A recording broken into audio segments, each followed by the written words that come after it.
Assalamualaikum warahmatullahi wabarakatuh. Halo teman-teman semua, selamat datang kembali di channel kita. Hari ini kita akan membahas sebuah topik yang sangat fundamental dalam kehidupan kita sebagai seorang muslim, yaitu tentang kodo dan kodar. Mungkin kita sering mendengar dua kata ini, tapi apakah kita sudah benar-benar memahaminya secara mendalam? Apa sih bedanya? Dan bagaimana cara kita menyikapinya dalam kehidupan sehari-hari? Yuk, kita kupas tuntas bersama. Pertama-tama, mari kita bedah dari segi bahasa. Dalam bahasa Indonesia, kata kodo sering diartikan sebagai ketetapan atau keputusan. Ini adalah ketetapan Allah yang sudah ada sejak zaman azali, jauh sebelum alam semesta ini diciptakan. Bayangkan ini sebagai sebuah grand design atau cetak biru universal yang mencakup segala sesuatu yang akan terjadi, dari perputaran planet hingga helaan napas kita. Sifatnya umum dan menyeluruh. Ini adalah kehendak mutlak Allah yang sudah ditetapkan. Lalu, apa itu kodar? Kodar dalam bahasa Indonesia sering disebut sebagai takdir atau ukuran. Kalau kodo adalah cetak birunya, maka kodar adalah perwujudan atau realisasi dari cetak biru tersebut pada waktunya, sesuai dengan ukuran dan kadar yang telah ditentukan. Misalnya, Allah menetapkan dalam kodonya bahwa setiap makhluk hidup akan mati. Itu adalah ketetapan umumnya. Nah, kodarnya adalah kapan, di mana, dan bagaimana seseorang itu akan meninggal dunia. Itulah ukuran spesifik yang terjadi pada individu tersebut. Jadi, kodar adalah detail pelaksanaan dari ketetapan umum yang disebut kodo. Keduanya tidak bisa dipisahkan, seperti dua sisi dari satu koin yang sama. Sekarang, mungkin muncul pertanyaan di benak kita. Kalau semuanya sudah ditentukan, lalu apa gunanya kita berusaha? Apa gunanya kita berdoa? Nah, disinilah letak keindahan dan keadilan ajaran Islam.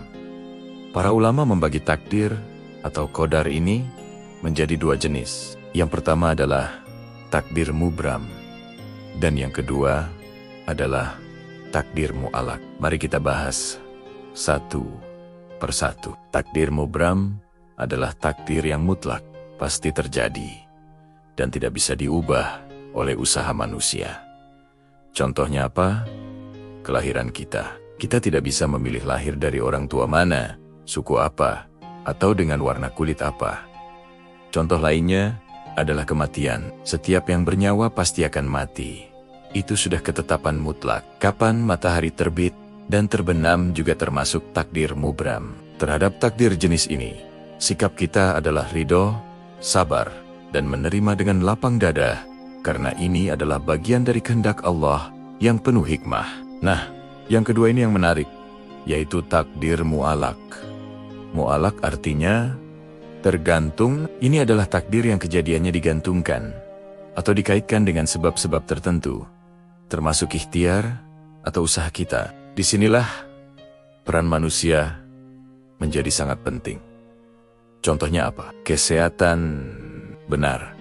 Sakit dan sehat itu takdir Allah, tapi Allah menggantungkannya pada usaha kita. Kalau kita menjaga pola makan, rajin berolahraga, istirahat cukup, insya Allah kita akan lebih sehat. Sebaliknya, kalau kita sembarangan, risiko sakit jadi lebih besar. Contoh lain yang sangat jelas adalah rezeki dan ilmu. Rezeki setiap orang memang sudah dijamin oleh Allah, tapi kita diperintahkan untuk menjemputnya. Tidak mungkin uang tiba-tiba jatuh dari langit kalau kita hanya diam di rumah. Kita harus bekerja, berusaha, membuka pintu-pintu rezeki. Begitu juga dengan ilmu. Seseorang tidak akan menjadi pintar kalau hanya berdiam diri. Dia harus belajar, membaca, bertanya. Jadi, hasil dari usaha kita ini juga merupakan bagian dari takdir Allah. Allah menetapkan bahwa siapa yang berusaha, dia akan mendapatkan hasilnya. Disinilah letak peran doa. Doa adalah senjata orang beriman. Doa bisa menjadi salah satu sebab yang Allah jadikan untuk mengubah suatu keadaan yang termasuk dalam ranah takdir mu'alaq. Rasulullah Shallallahu Alaihi Wasallam bersabda, tidak ada yang dapat menolak takdir kecuali doa. Ini menunjukkan betapa dahsyatnya kekuatan doa. Saat kita berusaha sekuat tenaga, lalu kita iringi dengan doa yang tulus, kita sedang menjalankan peran kita sebagai hamba secara maksimal. Jadi, memahami qada dan qadar bukan berarti kita jadi pasrah total dan tidak mau berusaha. Justru sebaliknya, pemahaman yang benar akan membuat kita menjadi pribadi yang optimis dan tangguh. Kenapa? Karena kita tahu ada bagian takdir yang bisa kita pengaruhi dengan usaha dan doa, yaitu takdir mu'alaq. Ini mendorong kita untuk selalu berikhtiar semaksimal mungkin dalam segala hal, baik urusan dunia maupun akhirat. Di sisi lain, saat kita menghadapi sesuatu yang di luar kendali kita, sesuatu yang termasuk takdir mubram, atau ketika usaha kita belum membuahkan hasil yang diharapkan, pemahaman tentang qada dan qadar akan membuat hati kita tenang. Kita tidak akan larut dalam kesedihan, putus asa, atau menyalahkan keadaan. Kita akan berkata, inilah ketetapan terbaik dari Allah. Kita yakin bahwa di balik setiap kejadian, pasti ada hikmah yang luar biasa. Meskipun mungkin kita belum bisa melihatnya saat ini. Coba kita renungkan. Ketika kita berhasil, kita tidak akan sombong. Karena kita sadar bahwa keberhasilan itu bukan semata-mata karena kehebatan kita, tapi karena izin dan pertolongan Allah. Sebaliknya, ketika kita gagal, kita tidak akan frustrasi.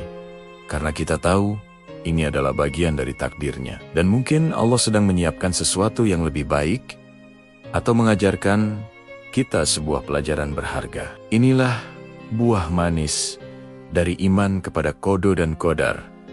Hati menjadi tentram dalam segala kondisi. Jadi, teman-teman, mari kita luruskan pemahaman kita. Beriman kepada qada dan qadar bukanlah alasan untuk bermalas-malasan. Justru ini adalah sumber energi yang luar biasa. Energi untuk terus berusaha, energi untuk terus berdoa, dan energi untuk tetap sabar dan bersyukur. Apapun hasilnya, ingatlah, tugas kita adalah berikhtiar sekuat tenaga dan berdoa setulus hati. Soal hasil akhir, serahkan sepenuhnya kepada Allah, Sang Penentu Takdir. Karena Dialah yang paling tahu apa yang terbaik untuk hambanya. Semoga pembahasan kali ini bisa memberikan pencerahan dan menguatkan iman kita semua. Jangan biarkan konsep takdir disalahpahami menjadi sebuah kepasrahan yang pasif. Jadikanlah ia sebagai motivasi untuk menjadi versi terbaik dari diri kita, sambil tetap bersandar penuh kepada kebijaksanaan Allah Subhanahu wa Ta'ala. Terima kasih sudah menyimak sampai akhir. Semoga apa yang kita pelajari hari ini bermanfaat dan menjadi berkah. Jangan lupa untuk share video ini ke teman-teman atau keluarga kalian jika dirasa bermanfaat. Sampai jumpa di video selanjutnya. Wassalamualaikum warahmatullahi wabarakatuh.